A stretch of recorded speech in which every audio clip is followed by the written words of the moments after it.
Hello and welcome to Nana's Crafty Home. My name is Tanya. Today's tutorial is going to show you how to crochet this double thick pot holder. This pot holder is worked in the round from the bottom up through the top, and then we seam the top edge. The Gradient Glow pot holder is made with a knit-like stitch. It has a fabulous texture, and I'm using cotton yarn for my pot holder. I'll be using, I love this cotton in a solid color. This is taupe. I'm also using a size I or a 5.5 millimeter crochet hook. Let's go ahead and get started. I'm going to go ahead and get my yarn on my hook here to start my foundation chain. And I'm going to chain 31. In order to resize your pot holder, you will just change the foundation chain to multiples of 2 plus 1. So let's chain 31 to begin. 1, 2, 3, 4, 5, 6, 8, 29, 30, 31. For round 1, I'm going to single crochet in the second chain from the hook and then in each chain to the end.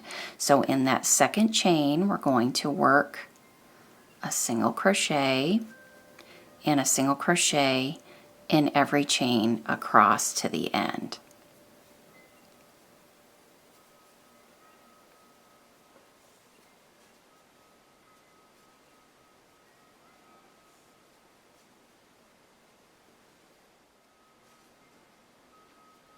I'm going to work a single crochet in that last chain.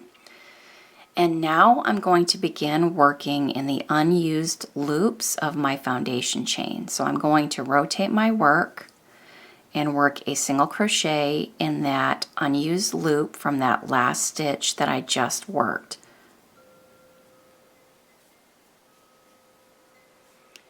And now I'm going to be working a single crochet in each unused loop along the bottom edge of my foundation chain.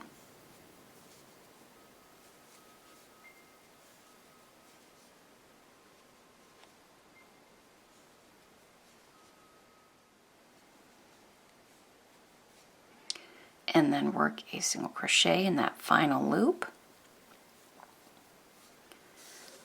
And so we've worked on both sides of our foundation chain, and I have a total of 60 stitches for this round.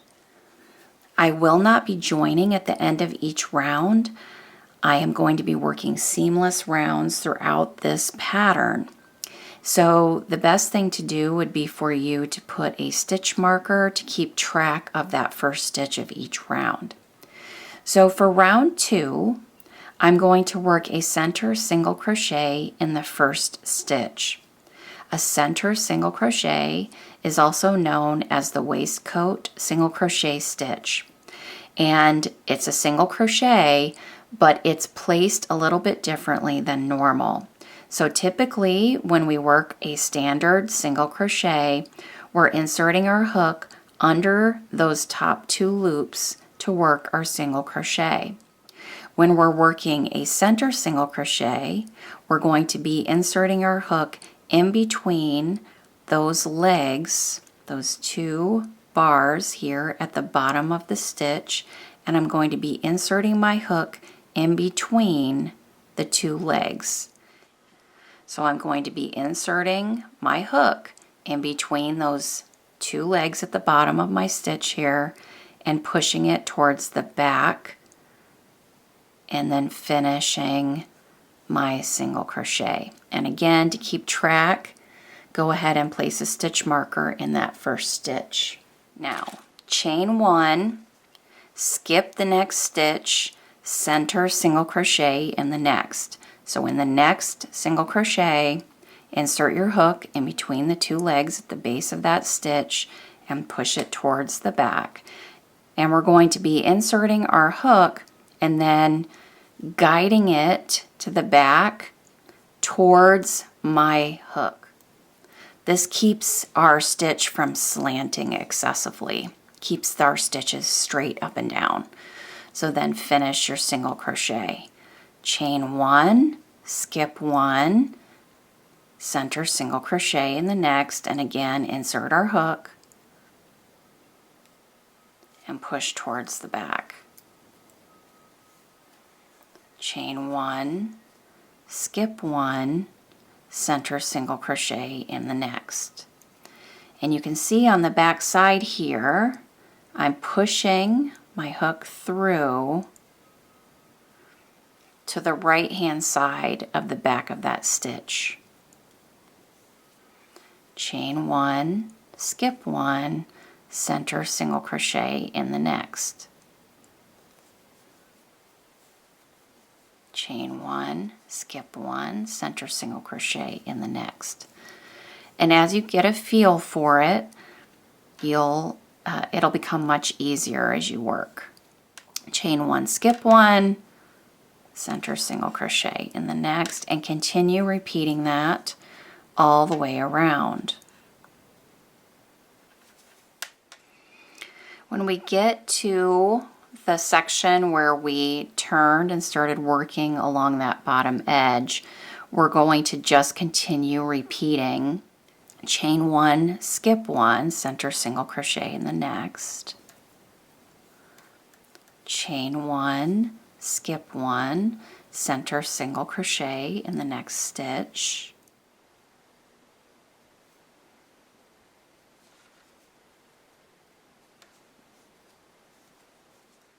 and then you'll just continue working along that other side. Chain 1, skip 1, center single crochet in the next stitch, chain 1, skip 1, center single crochet in the next. And we're getting back to that first stitch. Chain 1, skip 1, center single crochet in the next. And these, especially for that first couple of rounds, these stitches here on the ends are going to be a little bit squished together, a little bit harder to discern, but just follow those top 2 loops. So I'm skipping 1. This is the stitch I'm going to be working in. So just pull that stitch kind of apart so you can see the 2 legs here at the bottom and insert your hook.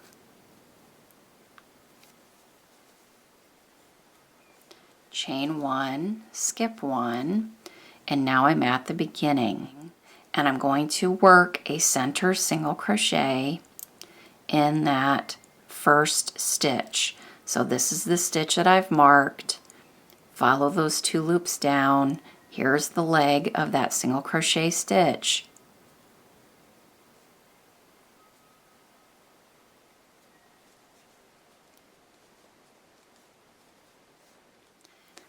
Move your stitch marker up.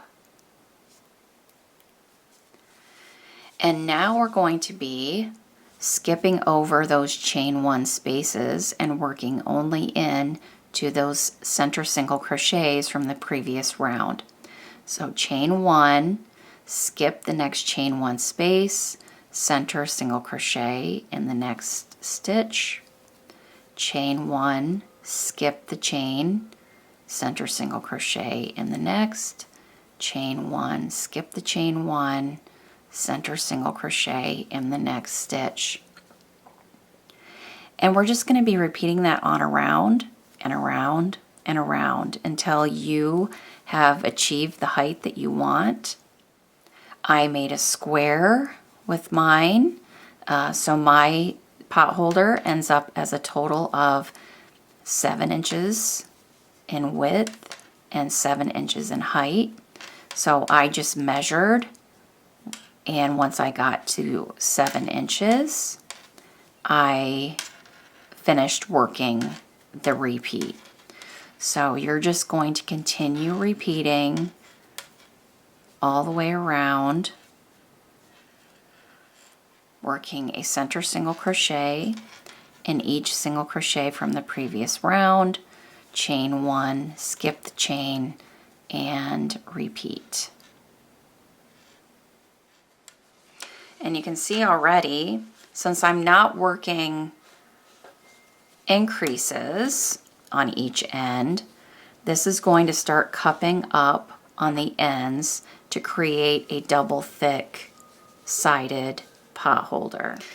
Once your pot holder is the height that you want, go ahead and fasten off, and you're going to leave a nice long tail so that you can seam this top edge closed. Once you're ready to seam this closed, you can use any method that you would like. I'm just going to whip stitch this together, and you can go under both loops of each side or just one loop of each side, whatever your preference. I'm just working under the back loop of that final round, the stitches across from each other, to just quickly seam this shut.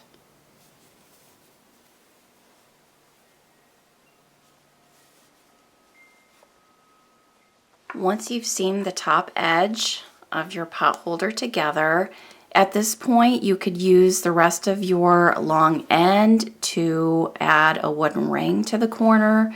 I have these custom leather tags that I purchased on Etsy. I love them. They make it so easy to just add a little professional modern touch to my finished pot holder. If you want to check those out, I do have a link below in the description. I hope you've enjoyed this tutorial today. Thanks so much for being with me. As always, remember to subscribe to my YouTube channel so you never miss a new video. Thanks everyone. I'll see you soon. Take care. Bye-bye.